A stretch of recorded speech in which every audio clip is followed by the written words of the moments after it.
Sejam bem-vindos, meu nome é Gabriel Mirassol, eu sou estudante de Engenharia de Controle e Automação do Instituto Federal Campus Guarulhos e eu vim apresentar para vocês o meu projeto de iniciação científica junto com o professor Marcos Vinícius.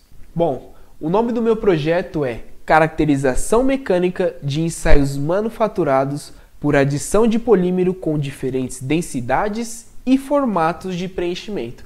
Eu sei que o nome é um pouco complicado, mas para um artigo científico é o nome que mais consegue se adequar e consegue descrever o que de fato a gente desenvolveu nesse estudo. Mas tentando traduzir de uma forma que fique mais simples, nós realizamos o estudo das características mecânicas de ensaios fabricados em impressoras 3D desse tipo, impressoras 3D FDM de plástico, de polímero. A questão do estudo é a seguinte: com a minha impressora 3D eu consigo produzir peças decorativas que não exigem tanto esforço mecânico, como eu posso produzir peças que exigem esforço mecânico.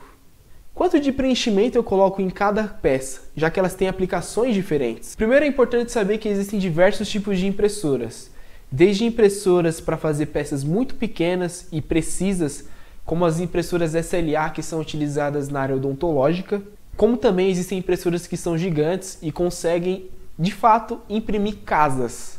Mas esse estudo focou unicamente nas impressoras FDM de plástico, que são as impressoras mais comuns de se encontrar e principalmente são as impressoras que são utilizadas no Instituto Federal Campus Guarulhos, tanto pelo GERS, Oficinas 4.0 e agora no laboratório LabMaker.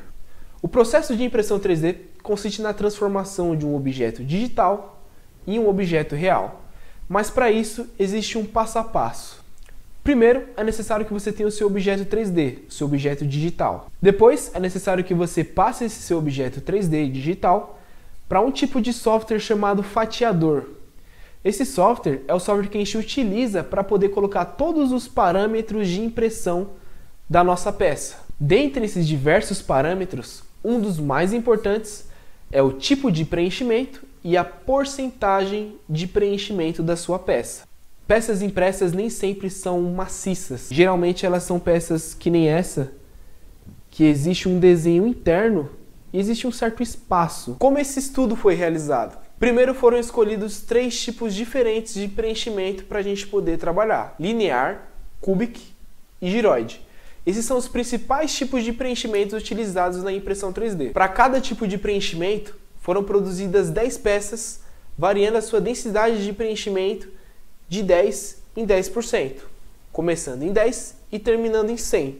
Ou seja, no final a gente tinha 30 peças, variando de 10 a 100 para o linear, para o cubic e para o giroide.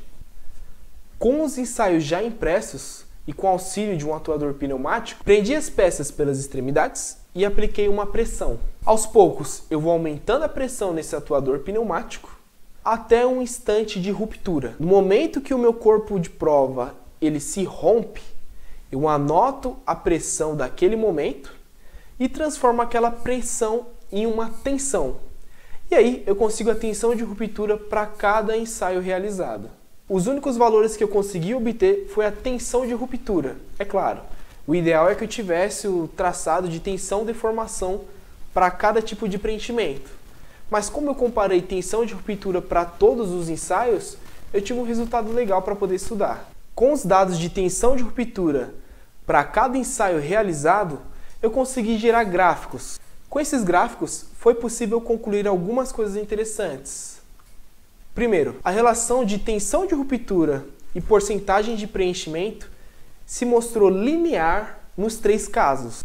Porém, a relação de custo de impressão pela tensão de ruptura se mostrou pior no giroide. Ou seja, você vai estar gastando mais dinheiro para imprimir uma peça menos resistente, se comparado aos outros 2 tipos de preenchimento. Com o estudo, a gente pode concluir que a tensão de ruptura está diretamente relacionada à porcentagem de preenchimento e que ela apresenta um aumento proporcional no custo de impressão. De forma resumida, a gente pode dizer que para peças decorativas, o ideal é que você utilize um preenchimento acima de 20% até um 30%. Isso não é para ter um esforço, uma tensão de ruptura maior na nossa peça, mas é na verdade para manter ela com um acabamento melhor.